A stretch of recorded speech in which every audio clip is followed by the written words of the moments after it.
बिस्मिल्लाहिर्रहमानिर्रहीम। अस्सलाम वालेकुम स्टूडेंट्स, कैसे हैं आप लोग? उम्मीद करती हूँ खैरियत से होंगे। चैप्टर सेट्स हम 14A एक्सरसाइज का क्वेश्चन नंबर 10 आज करने वाले हैं। वीडियो एंड तक देखिएगा और स्किप मत कीजिएगा ताकि कोई इंपॉर्टेंट पॉइंट्स आप स्किप ना करें। बहुत आसान, बहुत मज़े का चैप्टर होता है सेट्स। इसमें पता नहीं क्यों बच्चे परेशान होते हैं। परेशान होने की कोई ज़रूरत नहीं है। बढ़ते हैं क्वेश्चन नंबर 10 की तरफ और देखते हैं हमें इसमें क्या करना है। तो यहाँ पर हमसे कह रहे हैं list all the elements in each of the following sets. तो हमने पढ़ा था कि जब सेट को डिस्क्राइब किया जाता है तो उसके 2-3 मेथड्स होते हैं, जिसमें एक मेथड क्या होता है कि आप एक अल्फ़ाबेट से डिनोट कीजिए और सेट के जितने भी एलिमेंट्स हैं वो उसमें लिख दीजिए। तो यहाँ पर हमसे सेट नोटेशन के अंदर एलिमेंट्स को जॉट डाउन करने के लिए कहा है और हमें यहाँ पर जो सेट हैं वो हमें डिस्क्रिप्टिव फॉर्म के अंदर दे दिए गए हैं। ठीक है, तो हम यही सेट नोटेशन जो हमारे पास डिस्क्राइब किए हुए हैं हम उनको एलिमेंट्स की सूरत में लिखकर दिखा देंगे। तो स्टार्ट करते हैं पार्ट ए से, जिसमें कह रहे हैं कि हमारे पास एक सेट जे है such that which is x और such that x is a colour of the rainbow. तो ये हमने क्वेश्चन नंबर 4 जब सॉल्व किया था उसके पार्ट बी में भी किया था। तो यहाँ पर आप 7 कलर्स ऑफ रेनबो लिख देंगे, जिसका एक्रोनियम है विबग्रियो, जिसके अंदर आपके पास सारे कलर्स आ जाते हैं violet, indigo, blue, green, yellow, red, orange. ठीक है, अपने सातों कलर्स इसके अंदर आप लिख देंगे। Next we have part B K is the set of consonants in the word symmetry. अब इसके अंदर आपने सारे कॉन्सोनेंट्स लिखने हैं। तो हमारे पास यहाँ पर कॉन्सोनेंट कौन कौन से है? एस है, वाई है, एम है, ई नहीं है। एम 2 दफ़ा है लेकिन एम 1 मरतबा लिखेंगे क्योंकि हमारे पास एलिमेंट्स जो है वो डिस्टिंक्ट होने चाहिए, हम रिपीटेशन नहीं कर सकते। ई हमारे पास कॉन्सोनेंट नहीं है। नेक्स्ट वी हैव टी, उसके बाद है आर, उसके बाद वाई दोबारा से आ जाएगा क्योंकि पहले हम लिख चुके हैं। तो ये हमारे पास 5 लेटर्स यानी 5 एलिमेंट्स का सेट बनेगा SYMTR। Next we have part C where we have a set of L is equals to x such that x is a teacher teaching in my current class। आप अपनी class के जितने भी teachers हैं उन सब के नाम लिख दीजिए। उसके बाद पार्ट डी में हमारे पास सेट m है, m is equals to x such that x is the month of the year beginning with the letter j। तो हमारे पास j से स्टार्ट होने वाले 2-3 मंथ्स होते हैं। सबसे पहले होता है हमारे पास जनवरी, उसके बाद हमारे पास होता है जून, उसके बाद हमारे पास होता है जुलाई। तो ये तीनों हम यहाँ पर मंथ्स लिख देंगे। नेक्स्ट वी हैव पार्ट ई जिसमें एक सेट n है और इसमें x is an odd number between 10 and 18। तो 10 से लेकर 18 के बीच में जितने ऑड नंबर्स हैं वो हम यहाँ पे सारे लिख देंगे, 11, 13, 15, 17 और बस। ठीक है, उसके बाद हमारे पास है O is equals to x such that x is the first 5 consonants of the English alphabet. English alphabet का मतलब क्या होता है? जितने आपके पास 26 लेटर्स हैं, लेकिन इसमें हमसे सिर्फ पहले 5 कॉन्सोनेंट्स पूछे हैं। तो हम स्टार्ट करेंगे B से क्योंकि A हमारे पास वॉवेल होता है, B, C, D, दोबारा E हमारे पास वॉवेल है तो F और फिर G।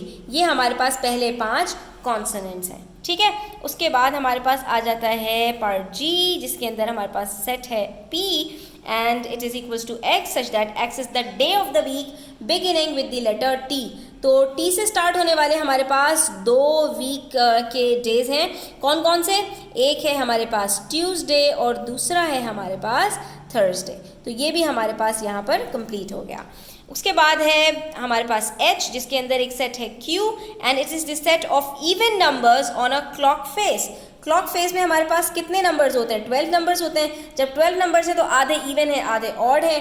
हम यहाँ पर सारे इवन नंबर्स लिख देते हैं, 2, 4, 6, 8, 10, 12। ठीक है, ये सारे हमारे पास यहाँ पर इवन नंबर्स आ गए। उसके बाद हमारे पास पार्ट आई है जिसमें हमारे पास एक सेट R है, R is equals to x such that x is the month of the year with fewer than 30 days.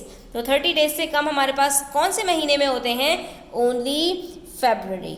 ठीक है, तो हम यहाँ पर लिख देंगे कि भाई हमारे पास सिर्फ एक मंथ है, इसका एक ही एलिमेंट हमारे पास आएगा। ठीक है, next we have question number 11। ये भी बड़ा मज़े का क्वेश्चन है। इसके अंदर अब हमारे पास सेट्स के एलिमेंट्स मौजूद हैं और हमें उसको डिस्क्राइब करना है इन वर्ड्स।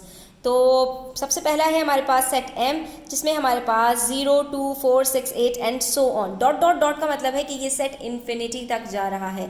तो आप देख सकते हैं कि ये कौन से नंबर्स हैं स्टूडेंट्स? हमारे पास ये इवन नंबर्स हैं। तो हम यहाँ पर क्या कहेंगे?